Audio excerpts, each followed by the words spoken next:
방향으로 이동하는 장면에서 벌어졌던 일 중에서 모세 지도력의 위기 장면을 보겠습니다. 민수기 12장입니다. 그 모세 이 지도력이 부정된 명분이 두 가지가 있는데요. 첫 번째 명분은 모세가 구스 여인과 결혼한 일입니다. 아마도 그 아내였던 십보라가 사망한 이후에 재혼한 것으로 이제 추정이 되는데 그 새로운 아내가 구스 여자였다 이렇게 보는 견해가 있습니다. 절대적인 건 아니고요. 그런 유대 전승이 있어요. 자, 근데 이 원어상 언급으로 볼 때 미리암이 주도해서 이런 문제를 제기가 되지 않았나 보고 나중에 이제 미리암이 징계를 받잖아요. 그랬을 때 미리암이 모세가 구스 여인과 결혼하는 것을 문제 삼았던 것을 보입니다. 자, 미리암과 모세가 어떤 관계죠? 그러니까 이제 요즘에도 그런 신우이들이 그게 있잖아요. 그런 관계들이 아마 작용을 할 수도 있었겠다 생각이 듭니다. 그런데 이제 이 문제 제기에 대해서 성경적으로 봤을 때 과연 타당한 문제 제기였는가라고 하는 것이죠. 출애굽기 34장 16절하고 신명기 7장 1절에 근거해 보면 하나님께서 이방 족속 중에서 통혼을 금한 족속은 가나안의 7 족속입니다. 그래서 이것을 뭐 하나님이 주신 어떤 계명이나 이런 것들을 어겼다라고 하는 측면으로 보긴 좀 어렵지 않나 생각이 들고 아마도 이제 선민이라고 하는 민족적 우월성 이런 것들이 작용하지 않았을까 이렇게 봅니다. 그리고 두 번째는 하나님 말씀 전달자로서의 모세의 유일성에 대한 의문입니다. 왜 모세만 하나님 말씀을 전달할 수 있느냐라고 하는 거예요.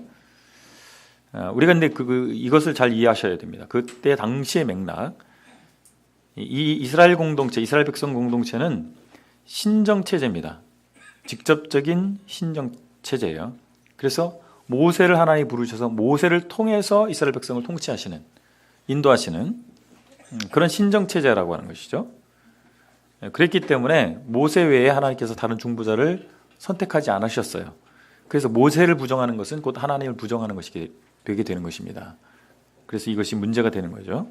근데 오늘날 이 사건을 교회 목회자들의 권위를 정당화하는데 이제 인용을 한단 말이에요. 이게 문제인 거예요. 이게 그때의 컨텍스트, 그때의 맥락과 지금의 맥락이 동일한 맥락이 아닙니다.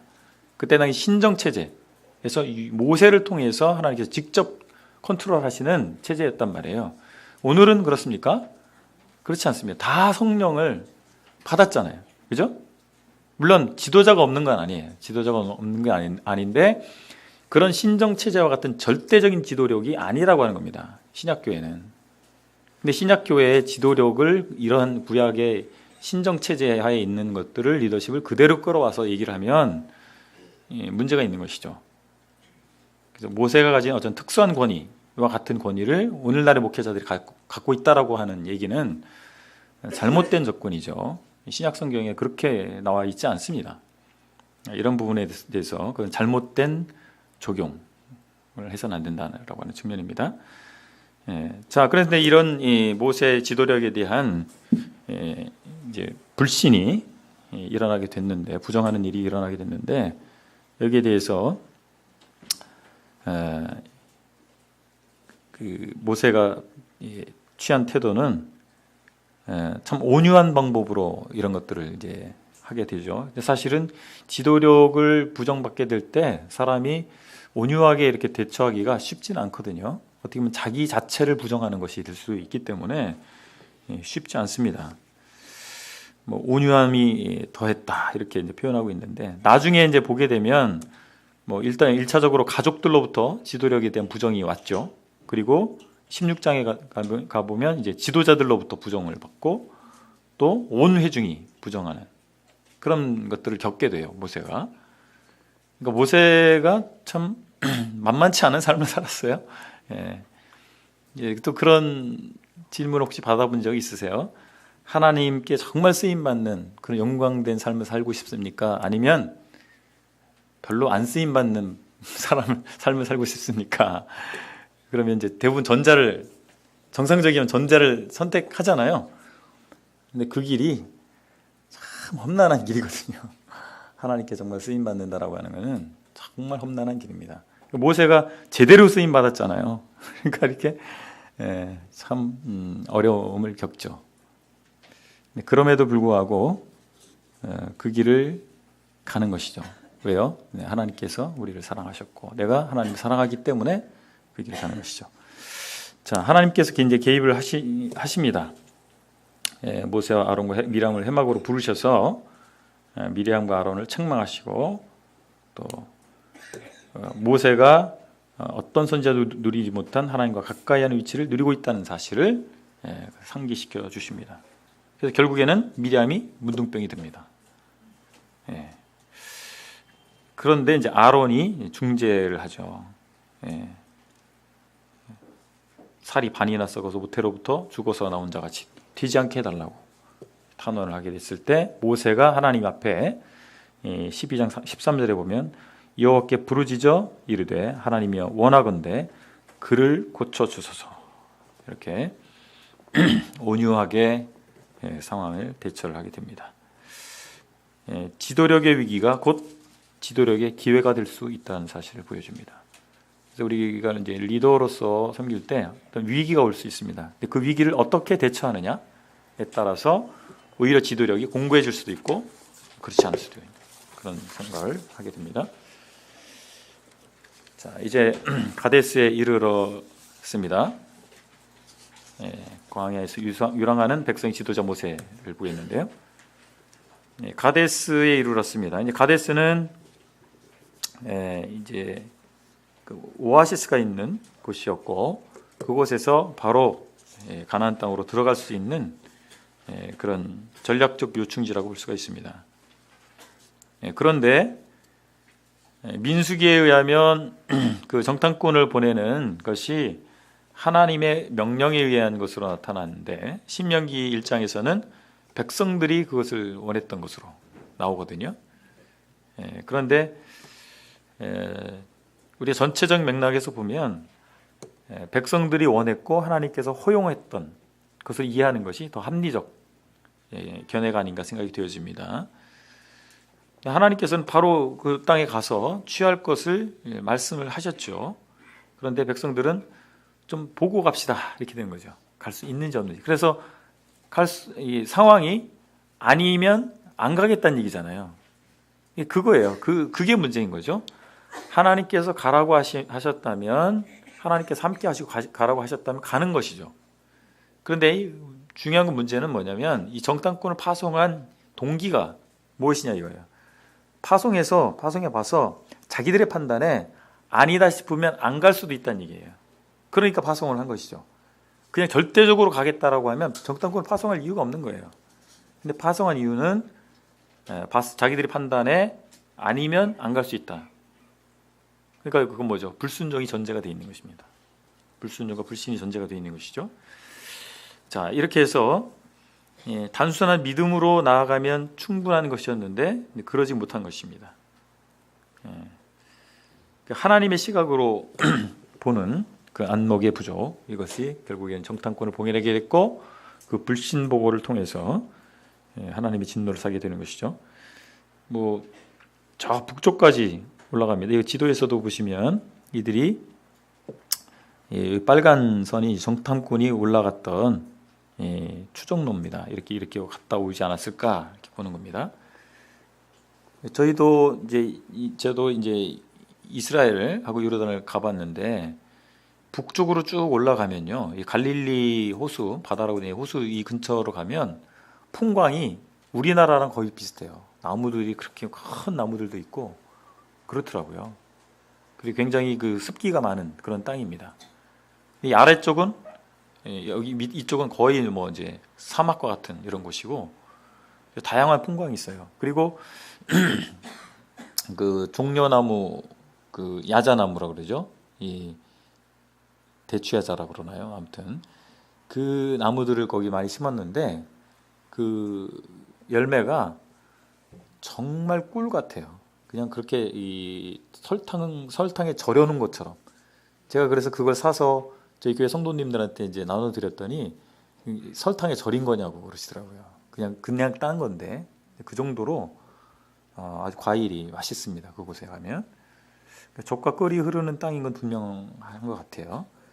근데 이렇게 뭐 포도송이 하나를 이제 그 나무에 이렇게 꿰어가지고 가져올 정도로 그렇게 그것이 풍족하다라고 하는 것은 확인을 했습니다만 그들이 그런데 그곳에는 요새가 있고 아낙 자손들이 있는 결코 우리는 그것을 빼앗을 수 없는 들어가면 우리 메뚜기와 같은 존재들이기 때문에 다 죽을 것이다. 뭐 이런 식으로 얘기를 한 것입니다. 그들이 상황은 봤지만 하나님을 보지 못했다라고 하는 이게 가장 큰 문제입니다. 상황을 잘 보는데 하나님을 볼 수 없다면 인간적인 판단을 할 수밖에 없는 것이죠. 자, 그래서 결국에는 그들의 이 불신에 대해서 하나님께서 나를 멸시한다라고 표현합니다. 14장 11절에 보면 나를 멸시한다고 얘기를 하신 거죠. 그러니까 하나님을 멸시한다라고 하는 것, 불신앙이 곧 하나님을 멸시하는 거죠. 하나님께서 그들과 함께해서 그 땅을 주기로 약속하셨는데 그럴 수 없을 거야라고 얘기하는 것은 하나님을 멸시하는 것이고 결국 하나님을 거절하는 자는 하나님께로부터 거절받는다는 사실을 그들이 경험하게 됩니다. 모세는 하나님의 계시에 의한 이해를 가지고 있었지만 백성들은 인간적인 생각에 사로잡혀 있었다라고 볼 수가 있습니다. 그래서 하나님께서 그들에게 이제 징계를 주십니다. 이 갈렙과 여호수아 외에 정탐했던 사람들은 다 광야에서 엎드러질 것이고 그리고 이 전쟁에 나갈 만한 20세 이상의 남자 중에서 이 여호수아와 갈렙 외에 또 다 광야에서 엎드러질 것이다. 근데 얼마 동안 또 그들이 광야에서 방황할 것이냐면 40년을 방황할 것인데 정탐한 날수를 하루를 1년으로 쳐서 40년을 방황할 것이다. 결국에는 이 40년 방황은 불신앙을 가졌던 사람들에 대한 징계의 기간이다. 그렇게 봅니다. 그들이 다 40년 동안 다 죽었잖아요. 근데 여기서 흥미로운 것은 나이를 정하신 거예요. 20세 이상으로 전쟁에 나갈 만한 자라고 하는 것을 정하셨다라고 하는 것입니다. 그래서 하나님께서 그냥 무작정 다 이렇게 심판하시는 것이 아니고 선택할 수 있는 이성적 판단력을 가지고 있는 사람 그리고 그런 것을 행위를 할 수 있는 사람에게 책임을 물으신다는 겁니다. 그래서 달래 어른이 아니죠. 제가 큰아이가 이제 성인이 되고 나서 그 아이와 이런 얘기를 많이 했어요. 네가 성인이 된다는 것은 네가 선택하는 것을 네가 스스로 책임지는 사람이 됐다는 얘기다. 미성년자는 네가 잘못하면 부모가 책임을 지지만 이제 성인이 됐다는 것은 네가 잘못한 것에 대해서 네가 책임을 져야 된다. 그런 얘기를 했거든요. 하나님 앞에서도 마찬가지인 것 같아요. 형제자매들 중에서 성경을 많이 알고 계시고 그런 영적 분별력이 좋은 분이 계시잖아요. 그러면 그만한 책임을 갖게 됩니다. 더 많이 하니까. 그래서 그럼 나 성경 몰라야 되겠다. 이상하게 가는 거예요. 그러면 그렇게 해서 정말 하나님께서 공의로운 분이라는 사실입니다. 그러고 나니까 이제 뒤늦게 하나님께서 그런 얘기를 하시니까 이건 아니었나 보다. 우리가 가겠다고 또 나선 거예요. 근데 여호와께서 너희 중에 계시지 아니하니 올라가지 말라. 14장 이사야 14장 42절에 핵심은 그거거든요. 하나님께서 함께 하신다고 했을 때 가면 되는데 이제 하나님께 함께 하지 않으실 거예요. 근데 가면 어떻게 되겠어요? 백전백패죠. 이 아말렉에게 이제 패배를 합니다. 출애굽 이후에 최초의 패배입니다. 하나님이 함께 하시면 승리하는 것이고 함께 하지 아니하시면 이제 패배하는 것이죠. 자, 이제 고라와 오타가 났습니다. 나단이 아니라 다단입니다. 고라, 다단, 아비람의 반역 사건이 민수기 16장에 기록이 되어 있는데요. 고라는 아론의 사촌입니다. 그러니까 멀리 있는 사람이 반역하지 않아요. 아주 가까이 있는 사람들이. 제사장은 아니었던 것을 보이고, 아마 아론 가족들이 제사장직을 독점하는 것에 대해서 아마 좀 불만이 있었던 것 같아요. 그다음에 다단과 아비람과 오는 루벤 지파 출신입니다. 그리고 이제 회중 가운데 이름 있는 지휘관으로 되어 있는데 250명입니다. 250명이 제사장권하고 민사권에 대해서 대한 반역에 가담을 했고, 모든 백성이 거룩하게 제사 드리는 일에 제외되어서는 안 된다. 매우 신약 성경적인 얘기를 하고 있죠. 근데 의도가 중요합니다. 그 사람이 하는 말이 정당한 말이냐, 이게 중요한 게 아니고요. 의도가 뭐냐가 중요해요. 우리는 그 사람이 한 말이 정당한 말이냐, 그 내용에 문제가 없느냐, 그것만을 보잖아요. 근데 의도가, 그 말을 하는 의도가 뭐냐를 봐야 됩니다. 의도는 뭐예요? 인정하지 않겠다는 거거든요. 모세 지도력을. 거기에 대해서 우리가 잘 봐야 됩니다. 교회에서도 사실은 여러 가지 이제 논의를 할 수 있고 그렇습니다. 저도 아까 말씀을 드렸지만 우리는 회중적인 리더십을 가지고 있는 것이 신약 성경적 교회다고 보기 때문에 그렇게 지향을 하지만, 그럼에도 불구하고 리더들이 있는 거예요. 그들이 지배하고 컨트롤하는 그런 리더는 아니지만 리더들이 있는 것이죠. 그런 것들 자체를 부정하게 되면 우리 아무것도 아닌 게 되는 것입니다. 그래서 그런 부분들을 우리가 잘 생각해 볼 필요가 있죠. 그래서 그 말 자체가 옳으냐 그러냐보다는 동기가 무엇이고 그것의 파급 효과는 어떤 것일까, 이런 것들을 생각해 볼 필요가 있습니다. 그러니까 이제 하나님께서 나타나십니다. 16장 19절에 보면 여호와의 영광이 온 회중에게 나타나리라. 이렇게 이제 모세가 얘기를 했어요. 그러면 손에 향로를 들고 뭐 나와보라고. 그래서 정말 하나님께서 어떻게 판별하시는지 보자고. 그랬을 때 하나님께서 땅을 열어서 반역한 세 명의 지도자들, 고라, 다단, 아비람이겠죠. 그 가족 그리고 소유물을 삼키도록 하셨어요.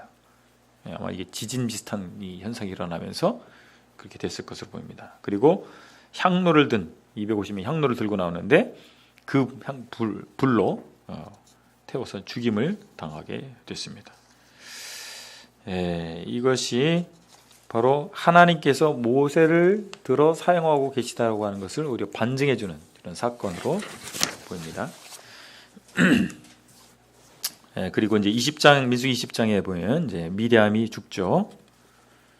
그러면서 신구 세대 교체가 이제 거의 마지막 단계를 향해 가고 있는 것입니다. 이제 가데스라고 하는 곳에 이제 도착을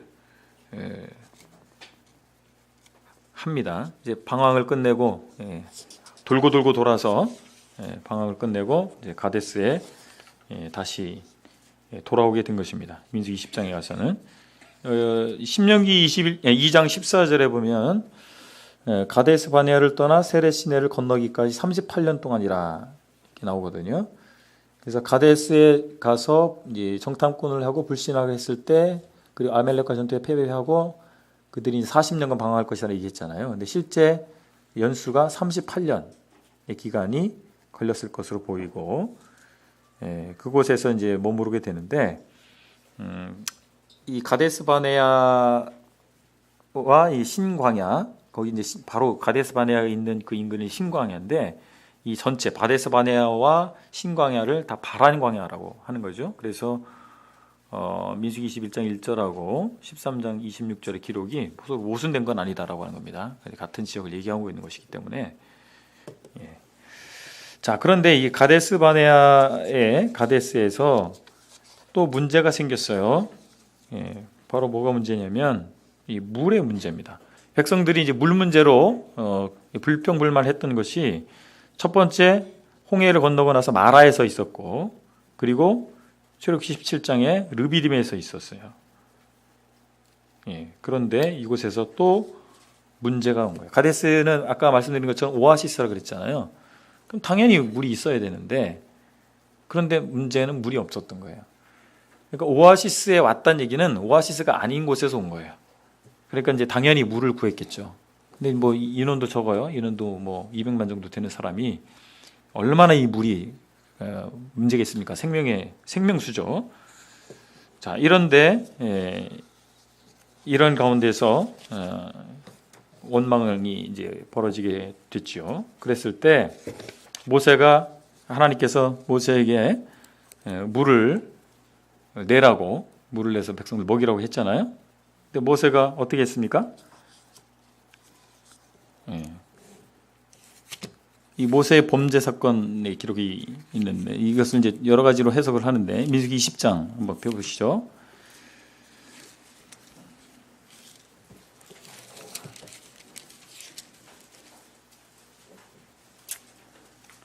이미 20장 2절에 보면 회중이 물이 없으므로 모세와 아론에게로 모여드니라 이렇게 나오고 여러 가지 불평들을 합니다. 뭐도 없고 5절에 보면 없고 없도다 5번 없다고 나와요.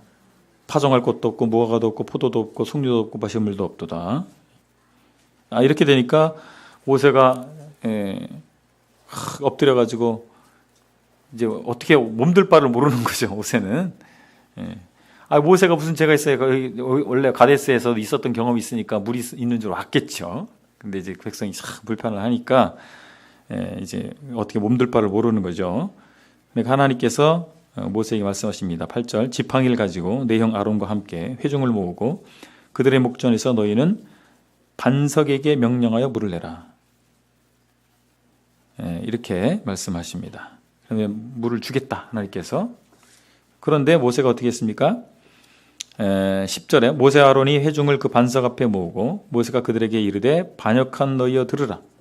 우리가 너희를 위하여 이 반석에서 물을 내랴 하고 11절 모세가 그 손을 들어 그의 지팡이로 반석을 2번 치니 물이 나왔다.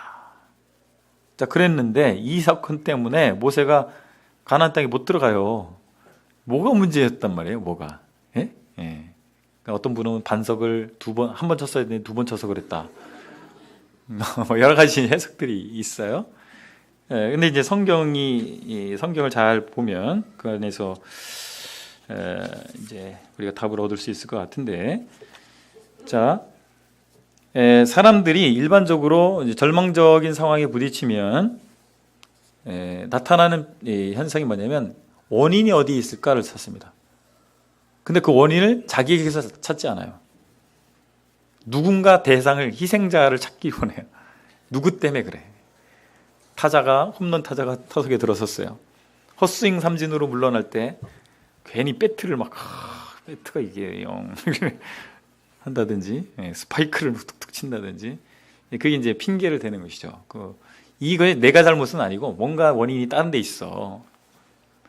심판이 뭔가 이 공을 판정을 잘못했다든지. 그래서 이 뭔가 원망과 분노를 쏟아내는 대상자를 찾게 되는 겁니다. 이 절망스러운 상황이 오면 사람들이 일반적인 나타나는 현상이 그거예요. 근데 이 절망적인 상황을 벗어날 수 있는 해법, 최종적 해법은 누구에게 있느냐? 하나님께 있잖아요. 그죠? 이것이 굉장히 중요한데 그렇게까지 마음이 나아가기가 어렵다는 것입니다. 자, 그럼 모세의 문제가 뭐였느냐? 탁월한 지도자들이 가질 수 있는 문제입니다. 탁월한 지도자들이 빠질 수 있는 함정이에요. 이 모세가 범했던 실수가. 자, 그게 뭐였는가 한번 보시죠.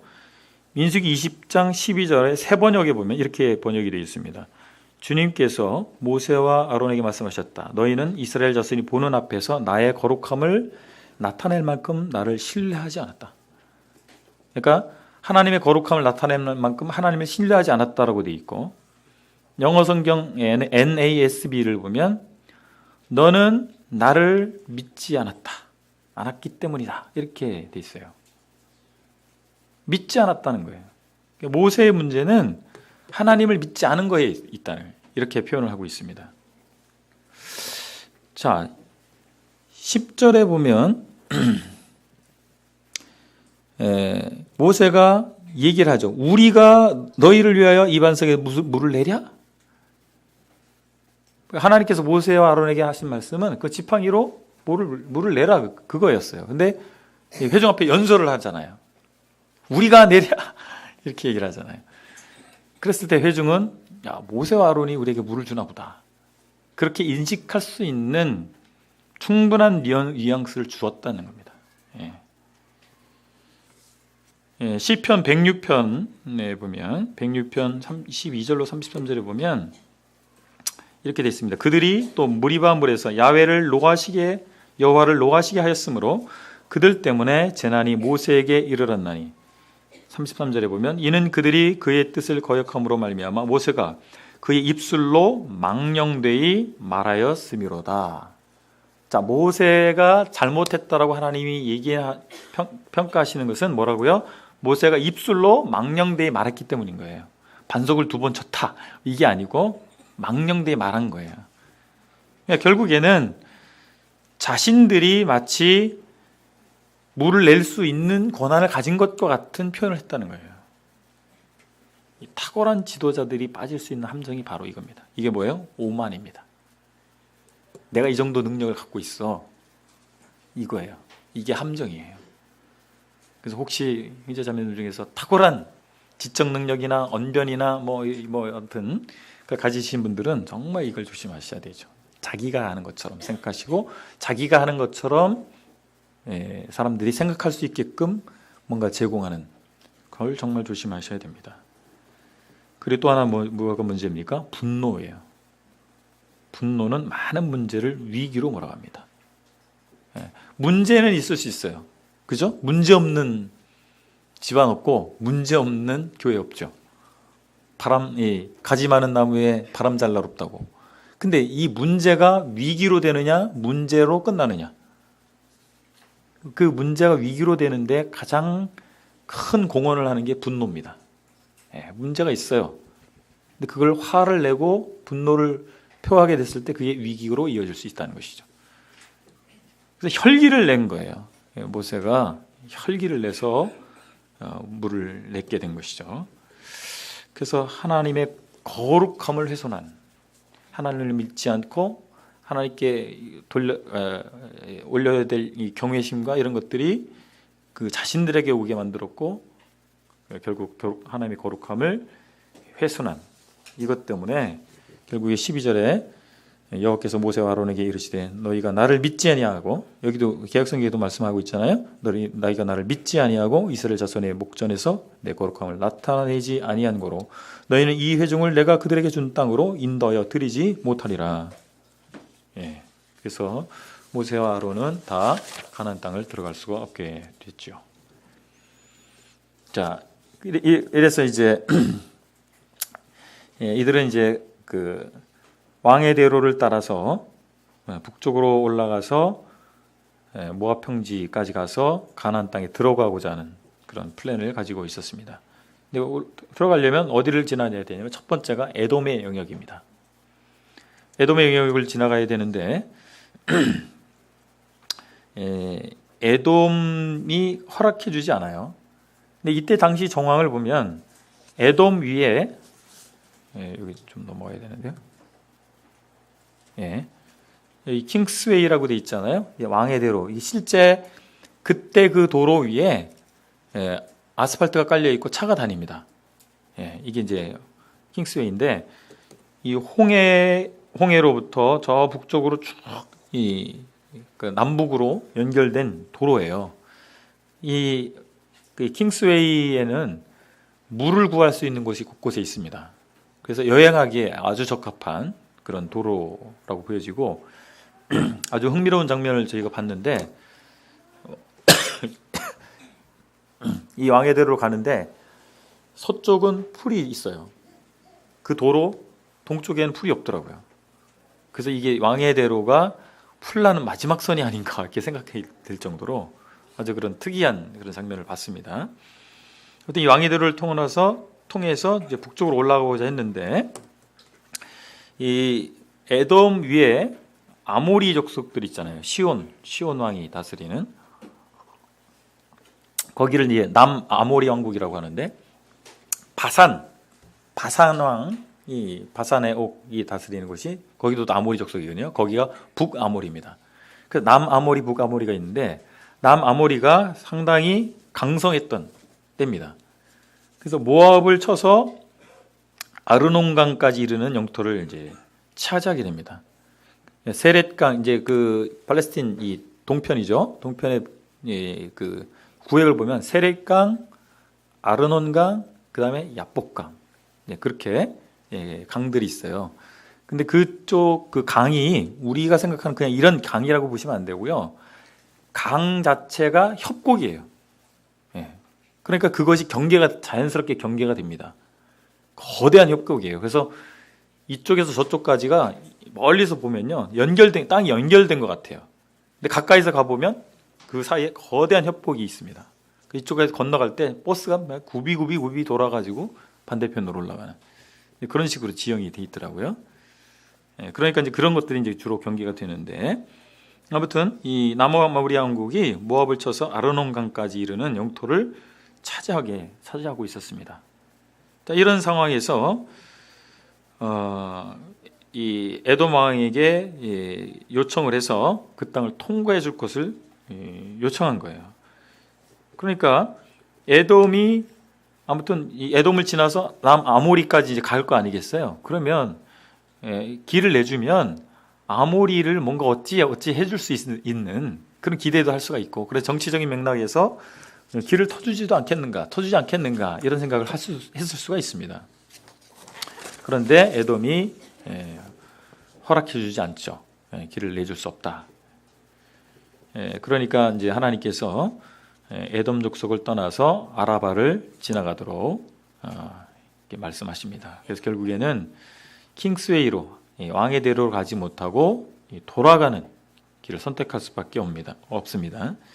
그런데 이제 아까 말씀드린 것처럼 그 왕의 대로 동쪽 지역은 훨씬 환경이 혹독해요. 그래서 왕의 대로를 주로 여행객들이 이용을 했는데 훨씬 혹독하기 때문에 이스라엘 백성은 에돔이 거부함으로 인해서 훨씬 혹독한 여정을 가게 되는 것입니다.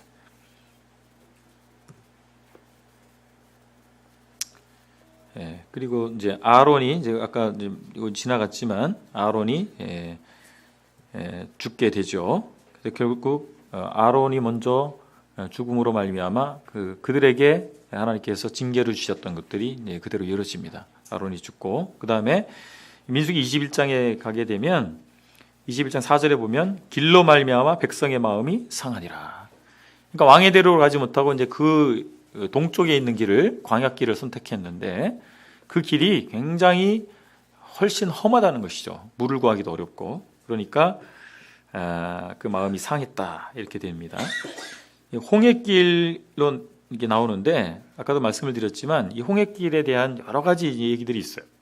그래서 아마도 홍해로 연결되어 있는 그런 길들을 의미하고 있는 것이 아닐까 그렇게 추정도 되고 그렇습니다. 자, 이런 상황에서 그들이 그런 길이 굉장히 어려운 이런 여정에서 그들이 또 낙심이 되고 불평이 일어나게 됐습니다. 21장 5절에 보면 백성이 하나님과 모세를 향하여 원망하되 어찌하여 우리를 애굽에서 인도하여 내어 이 광야에서 죽게 하는가? 이곳에서는 먹을 것도 없고 물도 없도다. 우리 마음 이 하찮은 음식을 싫어하노라. 이제 만나 얘기하는 것이죠. 만나도 싫어하는 이런 가운데에서 있었던 것입니다. 그래서 하나님께서 그들에게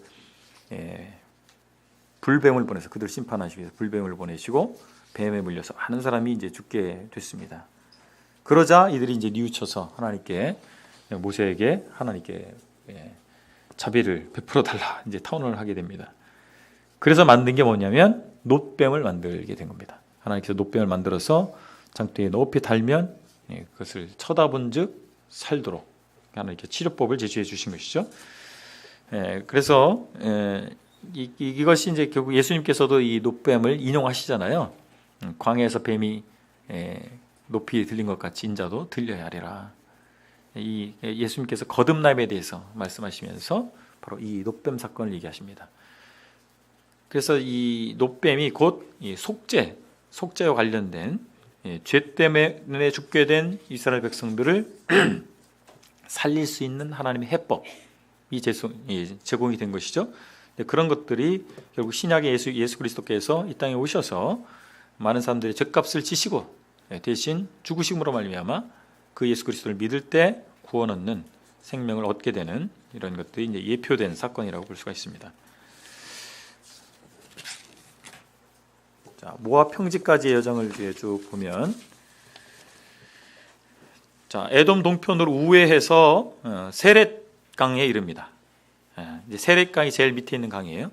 세렛강에 이르고 세렛강을 따라서 동쪽으로 에돔 그리고 모압 이 사이로 이동해서 북쪽 모압 동편 경계를 따라 올라가서 아르논에 이른 다음에 서쪽으로 왕의 대로를 이제 다시 타게 됩니다.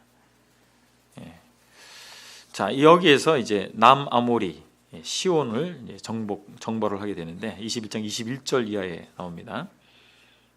아모리 족속은 출애굽기 23장에 보면 23장과 34장에 보면 그들이 이스라엘 백성들이 반드시 척결해야 될 족속 대적들로 언급돼 있어요.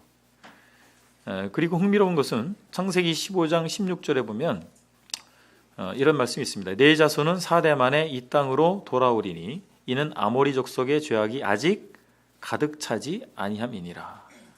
그러니까 아모리 족속을 이제 척결하는데 하나님께서 그냥 무작정 하신 것이 아니고 그들에게 아모리 족속이 그렇게 죄가 관영하지 않았을 때는 바로 심판하지 않으신 거예요. 그러니까 이스라엘 백성이 4대 동안 애굽에 머물렀던 이유 중에 하나가 아직 아모리 백성들이 그 죄악이 그 정도로 차지 않았기 때문에 하나님이 기다리신 그런 측면도 있다라고 하는 것들을 우리가 생각하게 되죠.